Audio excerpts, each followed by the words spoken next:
Breaking today in the fight to defeat ISIS, with the U.S. building a force to retake an Islamic State stronghold in Syria.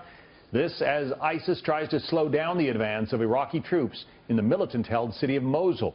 They're using car bombs and mortar rounds as residents share horrifying details about the terror group's tactics, which include using civilians as human shields.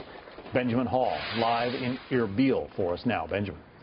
John, we were on the front lines today, and what we saw was a battle that has only just started, but which is already going very slowly. Initially, they're trying to just soften up ISIS targets, and we saw a lot of aerial bombardments overhead by the U.S. coalition to do that. The last 2 days, though, has seen some fierce fighting as Kurdish Peshmerga forces and the Iraqi army attempted to clear villages leading up to Mosul.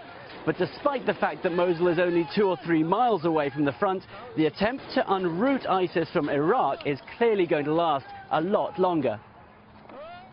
The next ISIS-held village is only a mile in front of us, and the Kurdish Peshmerga fighters we're with are waiting for the order to move forward. But what's becoming clear is that this is going to take a lot longer than thought. ISIS have held this territory for over 2 years, and in that time they have crisscrossed it with tunnels and covered it with IEDs. As such, this operation is going to take longer than anyone hoped.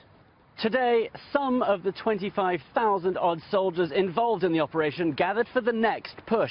That's expected early tomorrow morning to liberate the Christian town of Nawaran. But what's clear is how heavily reliant they are on US-backed air support and the 100-plus US Special Forces on the ground. Meanwhile, the humanitarian crisis grows. Reports now suggest that ISIS are using the million-plus civilians as human shields, not letting them leave the city. Food there is also said to be running dangerously low. What's clear already is that by trying to take back these first few villages, which have only 5 or 6 ISIS fighters in them, that was hard enough. Imagine when they hit the city of Mosul itself, dense urban environment with up to 4,000 battle-hardened ideological fighters. This is going to be a long, drawn-out war, battle at least, and there will be civilians caught up in the ceasefire, in the crossfire. Back to you. Lots of trouble ahead. Benjamin Hall reporting live from Irbil. Thank you, Benjamin.